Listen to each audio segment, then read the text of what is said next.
Je me demande quelle est la différence entre Saint-Esprit et Saint-Fantôme. Bon, tu veux répondre à celle-là? Non, vas-y toi. Sérieusement, si on te demandait simplement c'est quoi un fantôme, sans trop réfléchir, tu dirais quoi? Un esprit. D'accord. Je sais que tu réfléchis. Trop. Un fantôme, c'est une personne morte. J'utilise fantôme. Car à l'église, chez les Anglais, on peut dire Saint-Esprit ou Saint-Fantôme. Jésus qui est parti est dans un état d'être qui était là, mais ne l'est plus. Mais ils te diront qu'il est toujours là. Et on demande, OK, où est-il? Ils répondront, Le Saint-Fantôme. à l'église, les gens chantent, psalmodient, puis entrent en transe. Souvent dans les églises pentecôtistes, ils écument et se jettent par terre. Et ils disent avoir attrapé le Saint-Esprit. Ce sont des êtres désincarnés, errant sur terre. Souvent, les églises sont près d'un cimetière. Quand on les appelle, ils tentent d'utiliser un corps. Ils fusionnent avec une personne vivante. C'est là qu'ils deviennent mal à l'aise. Ils se jettent au sol, comme ça. Et on dit qu'ils ont le Saint-Fantôme. Dans la Bible, Jésus dit envoyer le consolateur.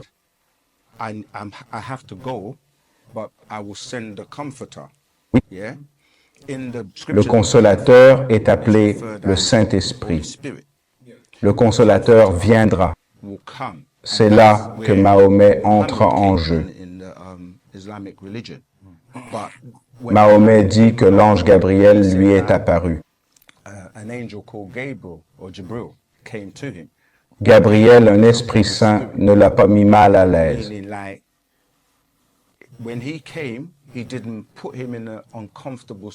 Il pouvait lui parler calmement.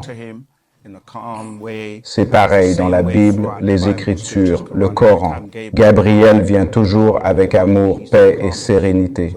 C'est la différence entre un fantôme et un esprit. Les fantômes sont des êtres piégés dans ce monde. Ils ne peuvent partir sans s'élever spirituellement. L'esprit aide l'âme à voyager plus loin. Je peux l'expliquer simplement pour que tous comprennent. C'est comme une fusée lancée dans l'espace, tu vois.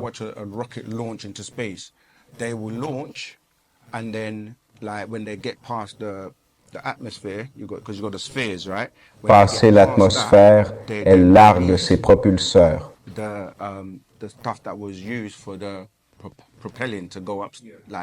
Et les autres morceaux flottent. C'est pareil pour ton âme et ton esprit. Dans la Bible, on parle d'âme et d'esprit séparément. Les gens confondent souvent ces deux termes. Quand on demande la différence entre âme et esprit, souvent les gens ne savent pas répondre, car ils pensent que c'est la même chose, mais ce n'est pas le cas. Tout sur la planète possède un esprit. Les arbres, les animaux ont des esprits. Tout a un esprit, car c'est lié aux vibrations. Mais tout n'a pas une âme. L'âme, c'est ce dont j'ai parlé. L'étincelle du plexus solaire qui connecte au royaume supérieur. Avec l'âme, on ressent des émotions, on danse. Un arbre vit, mais n'a pas d'émotions comme ça. J'espère que ça vous aide à comprendre la différence entre l'âme et l'esprit. On a une approche différente. Certains diront non, mais j'insiste.